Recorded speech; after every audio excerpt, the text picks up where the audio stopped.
ਗੋਇਲ ਸਾਹਿਬ, ਮੈਂ ਤੁਹਾਡਾ ਇੱਕ ਪ੍ਰੋਗਰਾਮ ਵੇਖਿਆ ਸੀ, ਉਹਦੇ ਵਿੱਚ ਤੁਸੀਂ 3-4 ਚੀਜ਼ਾਂ, ਪਤਾ ਨਹੀਂ ਸ਼ਾਇਦ ਇੱਕ ਕੁਟਕੀ ਸੀ, ਇੱਕ ਚਰਾਇਤਾ ਸੀ, ਕੁਟਕੀ ਚਰਾਇਤਾ ਤੇ ਇੱਕ ਸ਼ਾਇਦ 2 ਚੀਜ਼ਾਂ ਹੋਰ ਸੀ।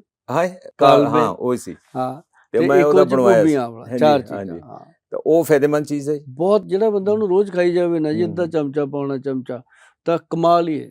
ਉਹ ਸੁਬਾਹ ਸ਼ਾਮ ਲੈਣਾ ਹੁੰਦਾ? ਨਹੀਂ, ਇੱਕ ਟਾਈਮ। ਅੱਛਾ, ਇੱਕ ਟਾਈਮ ਕਿਸੇ ਟਾਈਮ ਵੀ ਲੈ ਲਓ। ਸਵੇਰੇ ਮਤਲਬ 6 ਵਜੇ ਤੋਂ ਲੈ ਕੇ ਸ਼ਾਮ ਦੇ 5-6 ਵਜੇ ਤੋਂ ਪਹਿਲਾਂ ਉਹਦੇ ਵਿੱਚ ਲੈਣਾ ਚਾਹੀਦਾ। ਔਰ ਇਹਦਾ ਆਪਣੇ ਆਪ ਇੱਕ ਬੈਨੀਫਿਟ ਮਿਲਦਾ। ਬਾਕੀ ਮੈਂ ਇੱਕ ਗੱਲ ਸਮਾਂ ਤੁਹਾਨੂੰ ਪੁੱਛਣਾ ਵੀ ਚਾਹਣਾ ਕਿ ਅੱਜ ਕੱਲ ਜ਼ਿਆਦਾਤਰ ਨਾ ਖੁਰਾਕ ਖਾਧੀ ਨਹੀਂ ਜਾਂਦੀ, ਕਈ ਵਾਰੀ ਸਾਰਿਆਂ ਤੋਂ, ਜੇ ਖਾਂਦੇ ਆ ਤਾਂ ਹਜ਼ਮ ਨਹੀਂ ਹੁੰਦੀ ਜਾਂ ਫਰੇਵਾ ਹੋ ਜਾਂਦਾ, ਤਾਂ ਤੁਸੀਂ ਆਪਣੇ ਹਿਸਾਬ ਨਾਲ ਉਹਨਾਂ ਨੂੰ ਕੋਈ ਕੰਮ ਦੀ ਗੱਲ ਅੱਜ ਕੱਲ ਬੱਚਿਆਂ 'ਚ ਵੀ ਬਹੁਤ ਪ੍ਰੋਬਲਮ। ਜੀ। ਜਿਵੇਂ ਨਾ ਅਸੀਂ ਪਿੱਛੇ ਜੇ ਦੱਸਿਆ ਸੀਗਾ ਗਿੱਲ ਸਾਹਿਬ, ਕਿ ਜਿਹੜੇ ਨਾ ਲੋਕੀ ਜ਼ਿਆਦਾਤਰ ਪੇਟ ਦੀਆਂ ਸਮੱਸਿਆ ਤੋਂ ਪਰੇਸ਼ਾਨ ਆ ਜੀ, ਉਹਨਾਂ ਵਾਸਤੇ ਇੱਕ ਤਾਂ ਸਿਸਟਮ ਆਫ ਆਯੁਰਵੇਦ ਦੇ ਵਿੱਚ ਬਹੁਤ ਪੁਰਾਣੀ ਚੀਜ਼ ਹੈ, ਜਿਹਨੂੰ ਆਪਾਂ ਤ੍ਰਿਫਲਾ ਪਾਊਡਰ ਕਹਿੰਦੇ ਆ। ਜੀ। ਤ੍ਰਿਫਲਾ ਪਾਊਡਰ ਦੇ ਵਿੱਚ ਹੈ ਕੀ ਹੈ? ਹਰੜ, ਬਹੇੜਾ ਤੇ ਆਂਵਲਾ। ਜੀ। ਔਰ ਸਿਆਣਿਆਂ ਨੇ ਕਿਹਾ ਵੀ ਔਲੇ ਦਾ ਖਾਧਾ ਤੇ ਸਿਆਣੇ ਦਾ ਕਿਹਾ ਬਾਅਦ ਚ ਪਤਾ ਲੱਗਦਾ।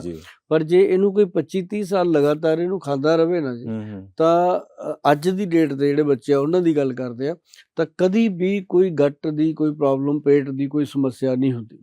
ਔਰ ਜਿਵੇਂ ਲੇਡੀਜ਼ ਨੇ, ਲੇਡੀਜ਼ ਨੂੰ ਬਹੁਤ ਪ੍ਰੋਬਲਮ ਹੈ ਪੇਟ ਦੀਆਂ, ਜਿਵੇਂ ਬਹੁਤ ਸਾਰੀਆਂ ਉਹਨਾਂ ਦੀਆਂ ਦਵਾਈਆਂ ਚੱਲ ਜਾਂਦੀਆਂ ਨੇ ਜਦੋਂ ਬੱਚੇ ਹੁੰਦੇ ਆ ਜਾਂ ਹੋਰ ਇਹੋ ਜਿਹੀਆਂ ਚੀਜ਼ਾਂ, ਤੇ ਉਹਦੇ ਚ ਨਾ ਜੀ ਸੌਂਫ, ਜੀਰਾ ਤੇ ਅਜਵਾਇਣ, ਦੇਖੋ ਘਰੇਲੂ ਚੀਜ਼ਾਂ ਨੇ। ਮੈਂ ਲੋਕਾਂ ਨੂੰ ਮੈਡੀਕਲ ਸਟੋਰਾਂ ਤੋਂ ਜਾਂ ਹਸਪੀਟਲ ਤੋਂ ਜਾਣ ਤੋਂ ਬਚਾ ਕੇ ਛੋਟੀਆਂ ਚੀਜ਼ਾਂ ਵਾਸਤੇ ਕਹਿਣਾ ਕਿ ਆਪਣੀ ਰਸੋਈ 'ਚ ਇੰਤਜ਼ਾਮ ਕਰੋ।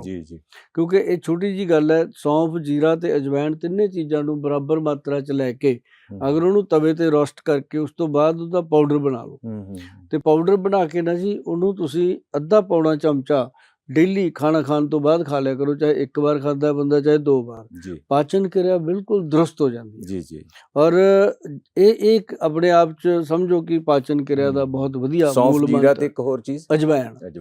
ਔਰ ਦੇਖੋ ਨਾ ਇਹ ਸਿੰਪਟਮ ਕੀ ਆ, ਹੌਲੀ ਹੌਲੀ ਪੱਕ ਜਾਂਦੀ ਹੈ ਜੇ ਪ੍ਰੋਬਲਮ। ਲੋਕੀ ਲੈਂਦੇ ਨੇ, ਕੋਈ ਸਵੇਰੇ ਐਸਿਡ ਦਾ ਕੈਪਸੂਲ ਖਾਈ ਜਾਂਦਾ ਖਾਲੀ ਪੇਟ, ਜਾਂ ਹੋਰ ਬੜੀਆਂ ਇਹੋ ਜਿਹੀਆਂ ਚੀਜ਼ਾਂ ਲੈਂਦੇ ਨੇ ਲੋਕ ਡੇਲੀ। ਕਬਜ਼ ਦਾ ਚੂਰਨ ਖਾ ਲਿਆ ਰਾਤ ਨੂੰ ਤਾਂ ਪੇਟ ਸਾਫ਼ ਹੋ ਗਿਆ। ਪਰ ਇਹ ਹੌਲੀ ਹੌਲੀ ਨਾਲ ਗਿੱਲ ਸਾਹਿਬ ਫੈਟੀ ਲੀਵਰ ਦਾ ਜਿਹੜਾ ਰੋਗ ਹੈ ਉਹ ਪੈਦਾ ਹੋ ਜਾਂਦਾ। ਤੁਸੀਂ ਦੇਖੋ ਅੱਜ ਕੱਲ੍ਹ ਜੇ ਤੁਸੀਂ ਮਤਲਬ 100 ਬੰਦੇ ਦਾ ਟੈਸਟ ਕਰਦੇ ਆ, ਉਹਦੇ ਵਿੱਚੋਂ 70-75 ਬੰਦਿਆਂ ਨੂੰ, ਚਾਹੇ ਲੇਡੀ ਆ ਚਾਹੇ ਜੈਂਟਸ ਆ, ਫੈਟੀ ਲੀਵਰ।